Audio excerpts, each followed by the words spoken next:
One question that I get a lot from folks is that seed starting seems so intimidating. So I thought I'd show y'all how we do it. All right, it is that time of the year again, and we are in the greenhouse. You can see we got a little going on here. This greenhouse is actually, it's not new, but it's in a new location. We built our pig racing stadium last summer where our greenhouses used to be. So we picked the entire operation up and moved it to a different part of the farm. With that, we don't have our gas, our propane installed here yet. And so to heat everything that needs to be heated, we've got a little creative here. Just a couple sawhorses, a 2x6, and a little compact electric heater. And I mean, it's like 78 degrees in there. I got it on its lowest setting because it'll get so warm. But we're gonna get started. I'm gonna show y'all kind of how we do everything. Most of our stuff we start in 1/28, meaning that it's a plastic tray and it's got 128 cells. This doesn't go for everything that we raise, but it goes for most things.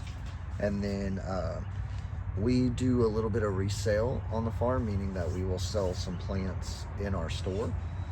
And so if we do go to sell plants in our store, we will up pot them, and we will up pot them into these, I call it a 4-inch pot. I think these are actually 3.5s, but we will up pot them into those for resale. If we're not reselling them, if we're just going straight to the field, then we will transplant them out of the 128s. Sometimes we'll use a 72 or a 50 cell tray, but most of the time it's the 128s. We've been doing a lot of strawberry plants. You can see they're coming out, they're looking good. We're also doing some tulips this year. So these are tulips. They'll start to come up soon. We really like to do everything like in an assembly line style, meaning that we'll have someone filling trays. We'll have people like punching the trays, and then people seating, someone making labels. So yeah, it just kind of makes it go by quicker. Of course, many hands make light work. I've seen 100 different ways on how to dibble the holes in a tray. The thing that we think is the best way, maybe not the best way for everyone, but the best way for us for efficiency, we just use another tray. So another tray the same size, these a 128 on a 128, we push, and that will create enough little divots in the tray. You can see I've already done this one. And then once we're done seeding, we'll go. You know, there's vacuum seeders and all sorts of faster ways to do this. We actually have one.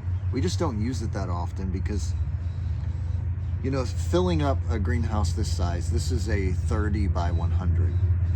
It seems like a lot. It's really not that much. And so we have a pretty good team, and this time of year is always really wet for us. And so there's always enough time every week to get in here to get everything done that we need. So we normally don't use the vacuum seeder.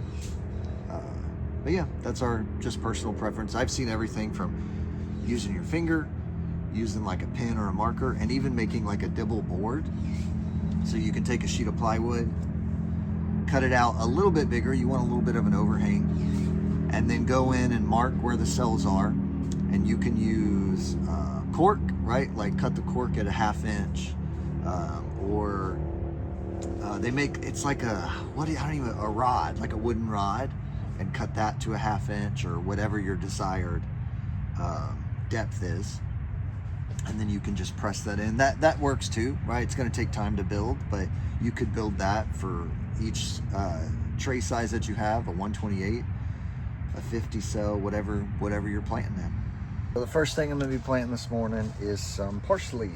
So what I like to do first, I know about how many trays I want to do. I want to do about 4 trays of this parsley and 4 1/28s of this parsley. So I'm going to show you, I like to pre-make the labels. I'm going to show you everything that we put on the labels. These are the labels we use. They're actually labels meant to be used in our zebra printer. We have a label printer that will print these for us. Printing them becomes really useful when we're preparing them for our store to sell, because we need a lot, right? Each individual 3.5-inch pot needs a label. But for in the greenhouse, we just choose to handwrite them because each 128 tray only gets one. But this is how they come. And so these have a glossy side and a rough side. So in the printing machine, it prints on the glossy side, but we find that the opposite side, that the Sharpie sticks a little better to it. So we're going to put the date. Today is January 27th. The date's important because, you know, some stuff, you know, you're going to get great germination no matter what, right? As long as the soil is wet, you're going to get really good germination. But things like tomatoes, peppers, they take a little longer and they need the right temperature. And so if, let's say, 15 days, 16 days have passed and your peppers still haven't germinated, right? We need to start thinking, is our temperature not right? Are we not watering enough? What's the problem?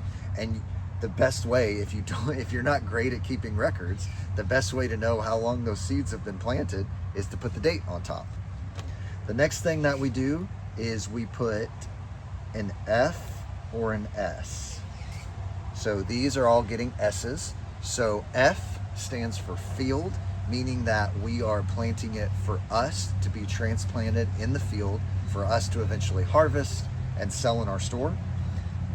S means store, meaning that the actual plant will be sold in the store. So we put F or S, that's just our personal system.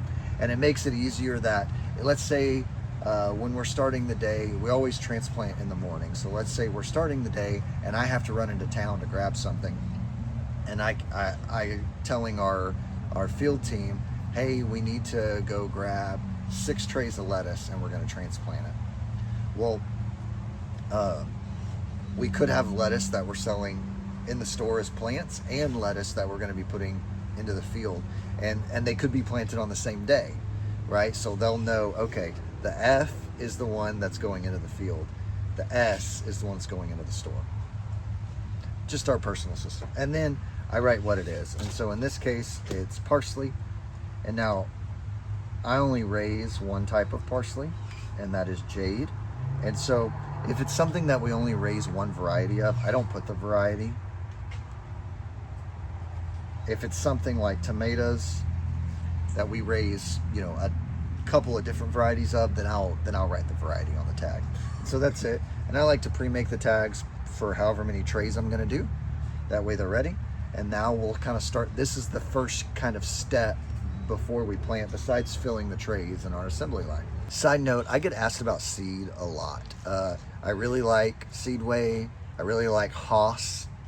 There's a link for Haas on all my pages. Those are just 2. I really like Johnny's, right? Those are 3 good seed companies. They each do things that I really like. Haas I really like because he makes smaller amounts available to like gardeners and stuff of really nice varieties. For example, the red snapper tomato. It's, in my opinion, the best tomato on the market, no matter what you're doing with it. And he's able to package it in, let's say you're a home gardener and you just need 10 seeds, you can get it that way, right?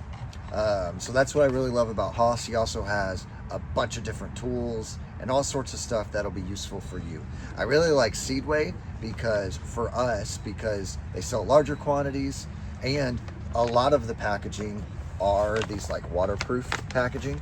And so we have a strict rule that seeds don't stay in the greenhouse. They go back up to the office every day. But you know, as it starts to warm up, the condensation builds up on the plastic and falls, and like paper seed packets will get wet. And so packaging, really important.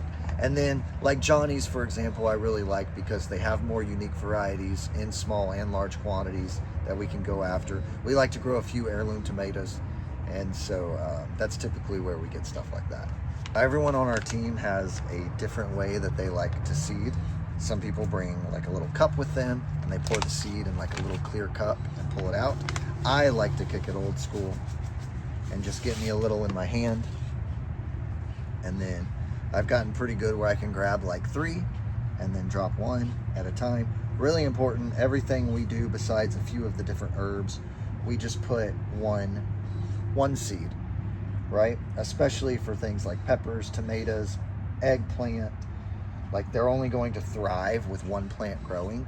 And if you get more than one seed in there, you're going to spend a lot of time thinning. And thinning is not profitable.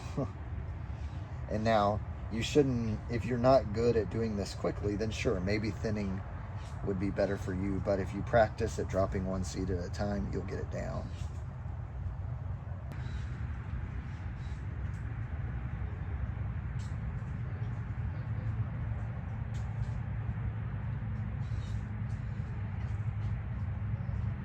For something like parsley, if it does accidentally drop 2 seeds, not a huge deal. Now, this is stuff for transplants, and so I know our customers will love it if there's 2 in there. Parsley won't be as competitive with itself as something like tomatoes or peppers would.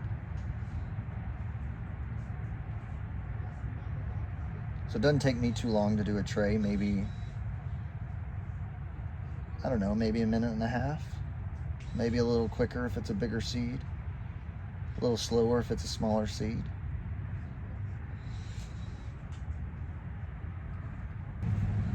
Now I like to just take a nice little light cover of soil. We use Pro Mix. Usually I use the BX, the Pro Mix BX.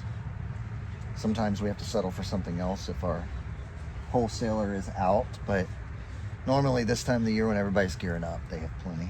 So we use the Pro Mix BX. We buy it in bales, so we get a couple pallets of bales at a time.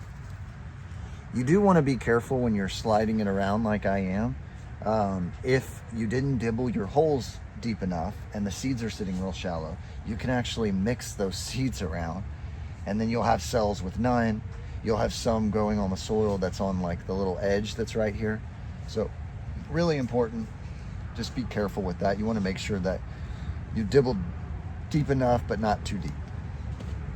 We'll grab us a label here. Always put it, when we put it in the greenhouse, we're always going to put that label facing out where we can read it. Really important. We typically water everything before we leave at the end of the day, and that's just our routine. We have one person who does it, or we might have the same person that does it on the weekends and then the same person that does it during the week on weekdays, and that works really well for us, and it makes sure that it's always consistent. And it's never, oh, did someone water the greenhouse? We know for a fact, same person, and they got it done. You might be wondering, is it actually better to just heat a little consolidated area like this? And I think so. We were talking about this the other day, that the propane heater and everything is great, but it's not like we're not real serious greenhouse people, right? This isn't how we make our living necessarily. This is the start of how we make our living. But it's not like, we're making our entire living off selling plants. And so we talked about how it is kind of a waste of fuel to heat like this space here, right? All of this space up here, it is kind of a waste, when really, what we really just want, because we're not getting freezing temperatures anymore, what we really want is just enough heat to germinate, and then we're going to pull the plants out of our little heated space and let them grow. And so this, in our opinion, is a little bit more efficient, just because you're not heating space that's not growing plants. So just a few tips. The first being that most potting soil, and a good potting soil, is hydrophobic. And so the soil in my trays right now might actually look a little dry, but it's not. It's actually fairly moist. It's not sopping, right? We want it to be good to work with, but you don't want it to be super dry because it will be very hard to wet. Hydrophobic, right? It means that when it's super dry, it won't absorb water. It absorbs water better whenever it's super wet. And so keeping this potting mix nice and moist is really important. So it's really important when watering in the greenhouse. I always say, like, a greenhouse our size, if it's full, if you don't have like sprinklers or misters or anything like that, it should take you 2 hours to water this whole greenhouse. It's not just a quick, oh, soak the top. Every tray should be ran over multiple times with your water. It's so important. And if you have other people helping you, or if you need to learn yourself, the best way to do it is whenever like one of these 128 cells there start growing and the roots have fully developed, water for however much time you normally water, and then pull a plant out. And on that cell, see where the water line stops. If it goes all the way through to the bottom and it's soaked completely through, you've watered enough. Chances are, though, if you only watered for a few minutes, it's only going to be that little tiny part, maybe ½ inch on the cell, and that's not good. So that's the best way to tell. So, however, in the greenhouse, right, this isn't necessarily the same for your growing space, like your garden or in the field, but in the greenhouse, water, water, water. Thanks for watching. If you have any questions, just leave it in the comments, and don't forget to hit that subscribe button.